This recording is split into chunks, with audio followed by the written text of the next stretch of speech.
नमस्कार, आप देख रहे हैं द डिजिटल रिपोर्टर। मैं हूं आपके साथ अर्जुन खजूरिया। 24 घंटे से कम समय रह चुका है महाराष्ट्र में वोटिंग का। जी हां, आपको बता दें, कल यानी कि 20 नवंबर को सुबह तड़के सुबह से ही जो है मतदान यहां पर शुरू हो जाएगा। और अब तक 288 सीटों की अगर बात की जाए, जितने भी दल हैं, चाहे वो भारतीय जनता पार्टी हो, शिवसेना हो, या फिर एनसीपी हो, या फिर महाविकास आघाड़ी की अगर बात की, उसमें शिवसेना यूबीटी हो, कांग्रेस हो, या फिर एनसीपी शरद पवार हो, साथ में और भी पार्टियां हैं, एमएनएस है, एआईएमआईएम है, सबने जो है पूरा जोर लगाया है। बीते कल प्रचार प्रसार शाम को 5 बजे थम चुका है और अब 24 घंटे से कम समय बचा है। जनता जो है वो अब तक अपना मूड जो है वो यहां पर बता चुकी है कि क्या उनको लग रहा है, क्या इस बार रुझान होगा। 288 सीटें हैं, क्या आंकड़ा यहां पर हो सकता है अलग अलग क्षेत्रों से, और साथ ही साथ सीएम कौन होगा। देखिए, जो हमारा यहाँ पर पूरा स्ट्रक्चर है, उस स्ट्रक्चर के हिसाब से वैसे तो विधायक चुने जाते हैं और उन विधायकों में जिसकी ज़्यादा संख्या हो वो पार्टी से फिर वो जो है वो सीएम डिसाइड करते हैं, या फिर गठबंधन में मिलकर के सीएम को डिसाइड किया जाता है। लेकिन जनता जब वोट डालती है तो अधिकतर ये देखा गया कि कभी कभी मुख्यमंत्री कौन होना चाहिए, क्योंकि एक जो मुख्यमंत्री है किसी भी राज्य का, उसके ऊपर एक हिसाब से देखा जाए तो पूरी स्टेट का कार्यभार है। सबसे प्रमुख जिम्मेदारी अगर किसी पर है तो चीफ मिनिस्टर पर है।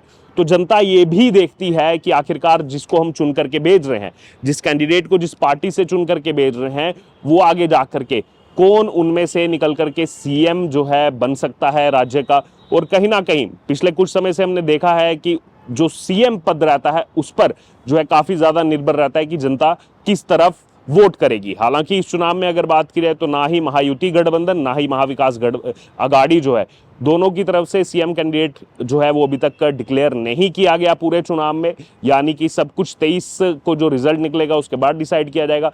लेकिन अब तक जितना भी प्रचार प्रसार हुआ है, जनता ने अपना मन बना लिया होगा।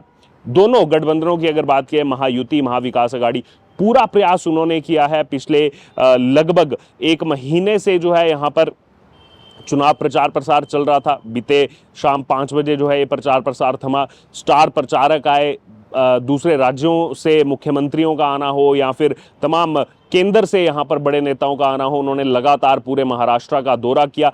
अब देखना होगा कि वो जो महाराष्ट्र का उन्होंने दौरा किया, इसका कितना असर जो है वो यहाँ पर वोटिंग पर होगा और रिजल्ट में कैसे वो परिवर्तित होगा।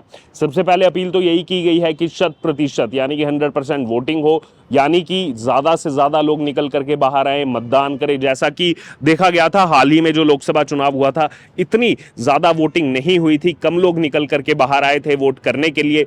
लेकिन अब चूंकि विधानसभा चुनाव में समीकरण काफी ज्यादा बदल चुके हैं, उसके बाद सुपर एक्टिव यहां पर महायुति नजर आई है, कई योजनाएं लाई गई हैं। और साथ ही साथ अगर ये बात की जाए, महाविकास आघाड़ी भी सुपर एक्टिव नजर आई है। लोकसभा विधानसभा दोनों में जो है काफी अंतर यहां पर चुनावों में होता है, क्योंकि विधानसभा में काफी ज्यादा निर्भरता जो है वो लोकल कैंडिडेट्स पर भी रहती है, एंटी इनकम्बेंसी का एक फैक्टर रहता है। साथ ही साथ अगर बात की जाए तो लोकल स्तर पर क्या राजनीति है उसका एक बहुत असर देखने को मिलता है। इंडिपेंडेंट कैंडिडेट्स जो है जिनका वर्चस्व अपने विधानसभा क्षेत्रों में, वो कहीं ना कहीं यहाँ पर बड़ा इफेक्ट डाल सकते हैं। हालांकि अब सबसे पहले निगाहें तो इस तरफ होंगी कल जब सुबह वोटिंग शुरू होगी, और देर शाम जब ये देखने को मिलेगा कि आखिरकार वोटिंग कितने % हुई है, उस पर यह निर्भर करेगा शहर में गांव में कितने % लोग निकल करके आए वोट देने के लिए, और उनमें ज्यादातर कौन से समाज के लोग हैं, क्योंकि आंकलन जो है कहीं ना कहीं उससे भी यहां पर सेट किया जाता है कि रिजल्ट क्या होगा। हालांकि पिछली 2 बार से अगर बात की जाए तो एग्जिट पोल जो आ रहे हैं, जैसे कि कल शाम जो है वो एग्जिट पोल भी सामने आ जाएंगे। एग्जिट पोल जो सामने आ रहे हैं, पिछली 2 बार से ये एग्जिट पोल जो है वो फेल होते हुए नजर आ रहे हैं। चाहे लोकसभा चुनाव हो, लोकसभा चुनावों में भी एग्जिट पोल जो है, जो आंकड़े सामने है वो फेल होते हुए नजर आए। और हरियाणा चुनाव के भी जो एग्जिट पोल सामने है, जिन्होंने एक तरफा कांग्रेस की सरकार बनाई थी, वो भी फेल होते हुए नजर आए। तो इस बार महाराष्ट्र चुनाव का जो एग्जिट पोल रहेगा, साथ ही साथ झारखंड में भी, क्योंकि चुनाव है, झारखंड का भी एग्जिट पोल सामने आएगा। लेकिन इस बार के एग्जिट पोल पर जनता कितना भरोसा करेगी नहीं करेगी, क्योंकि लगातार 2 बार से एग्जिट पोल का फेल होना, कहीं ना कहीं जनता के मन में एक वो डाउट होगा कि इस बार जो एग्जिट पोल आएंगे झारखंड के, महाराष्ट्र के और बाकी जगह जो उपचुनाव है, वायनाड में उपचुनाव जहां पर प्रियंका गांधी वाड्रा लड़ रही हैं और चुनाव वहां पर हो चुका है, उत्तर प्रदेश की 9 सीटें हैं, उत्तराखंड की अगर बात किए तो केदारनाथ की विधानसभा सीट है। तो ऐसे कई जगहों पर ये विधानसभा का उपचुनाव भी हुआ है। अगर मध्य प्रदेश की बात करें तो बुधनी, जहां से शिवराज सिंह चौहान चुन करके आए थे, अब चूंकि वो केंद्रीय मंत्री बन चुके हैं, वो सीट खाली हुई थी, वहां का उपचुनाव जो है वो हो चुका है।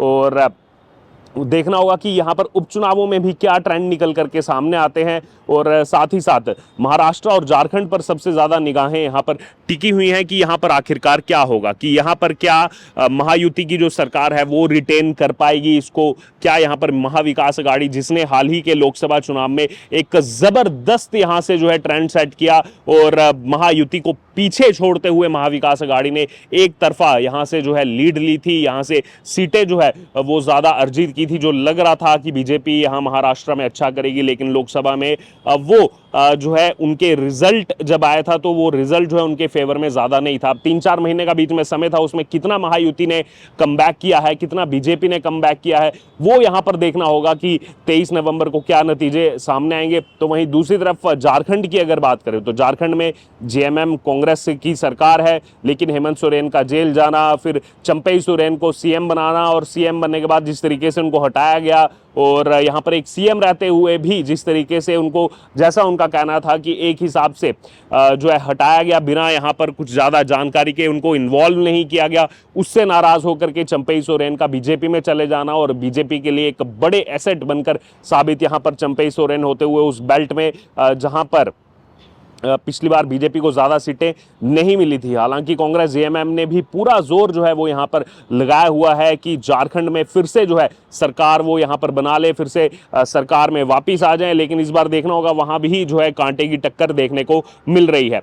एक चरण का चुनाव जो है वहां पर हो चुका है, एक चरण का मतदान वहां पर हो चुका है, दूसरे चरण का मतदान जो है वो कल महाराष्ट्र की जो 288 सीटों पर एक साथ मतदान होगा एक चरण में, उसके साथ जो है झारखंड की बाकी बची सीटों पर भी जो है मतदान होने जा रहा है। देर शाम को वहां के भी एग्जिट पोल के नतीजे आएंगे सामने, एग्जिट पोल की क्या ट्रेंड है वो आएंगे सामने, लेकिन उस पर कितना भरोसा होगा कितना नहीं, ये तो इस बार जो है वो देखना होगा जनता किस हिसाब से उनको ले, क्योंकि उसके बाद ज्यादा अंतर है नहीं। 23 नवंबर को जो है वो नतीजे यहां पर सामने आ जाएंगे। और साथ ही साथ आपको ये भी बता दें कि अब इसके बाद जो तैयारी है वो दिल्ली चुनाव को लेकर भी होगी।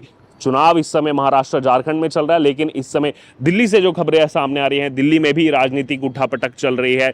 आम आदमी पार्टी को बड़ा झटका लगा है, कैलाश गहलोत का पार्टी से चले जाना, बीजेपी में शामिल हो जाना।